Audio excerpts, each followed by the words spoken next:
বিসমিল্লাহির রহমানির রহিম। সম্মানিত শিক্ষক মণ্ডলীগণ, আসসালামু আলাইকুম। ওয়েব বাজার বিডির পক্ষ থেকে আন্তরিক অভিনন্দন ও শুভেচ্ছা।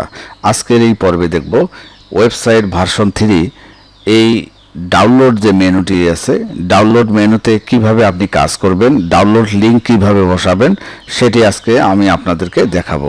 তো চলুন দেখা যাক। ড্যাশবোর্ডে লগ ইন করার পর ডাউনলোড মেনুতে যাব। আমরা ডাউনলোড মেনুতে গেলে এরকম ইন্টারফেস পাবো। এখানে অ্যাড নিউ বাটন আছে অথবা ভিউ অল ডাউনলোড আছে। তো আমরা এখানে দেখাবো ভিউ অল ডাউনলোডে গেলে কোথায় আপনি এডিট করতে পারেন, আর অ্যাড করলেও একই জিনিস। আমরা এই প্যাডটা দেখি, এই প্যাডটাতে আমরা এডিট ক্লিক করি। এখানে দেখুন এই যে ডাউনলোড করবে সেই ডাউনলোড লিঙ্কটা আপনারা যেখানে বসাবেন, এখানে দেখুন ডাউনলোড লিঙ্ক, ভালো করে দেখুন এখানে ডাউনলোড লিঙ্ক আছে। এই ডাউনলোড লিঙ্ক সেক্টরে এখানে আপনার ডাউনলোড পিডিএফ লিঙ্কটি বসিয়ে দিতে হবে। আমি এই আপনার ওয়েবসাইটে যে আপনার ডাউনলোড লিঙ্কটি আছে, যেমন মনে করুন গুগল ড্রাইভে আপনি একটা ডাউনলোড লিঙ্ক গুগল ড্রাইভে আপনি রাখলেন, সেখান থেকে এই পিডিএফটা আপলোড করে দিলেন এবং এই ডাউনলোড লিঙ্কটি আপনি কপি করলেন, কপি করে এখানে বসিয়ে দিলেন। এটা একটা সিস্টেম।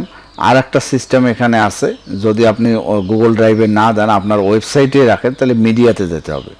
মিডিয়াতে গেলে এখানে অ্যাড নিউ মিডিয়া, এখানে যদি যান তাহলে আপনাকে একটা পিডিএফ আপলোড করতে হবে। তো আপলোড করলে যে লিঙ্কটি থাকবে সেই লিঙ্কটি কপি করে ওখানে বসাইতে হবে। অথবা লাইব্রেরিতে দেখুন আপনার আগে কোনো ডাউনলোড আছে কিনা পিডিএফ, মনে করেন এই যে পিডিএফটা আপনারা ডাউনলোড আছে, এটা আপলোড করছেন, এটাতে ক্লিক করেন।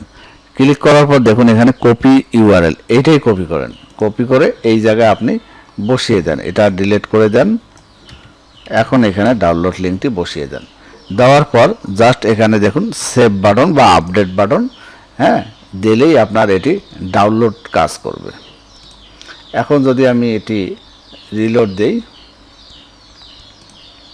তো দেখুন এখানে কিন্তু প্যাডের যে ডাউনলোড অপশনটি এখানে অলরেডি চলে আসছে। আমরা এখানে জাস্ট ক্লিক করলেই এই পিডিএফটি এখানে দেখুন ডাউনলোড চলে আসলো।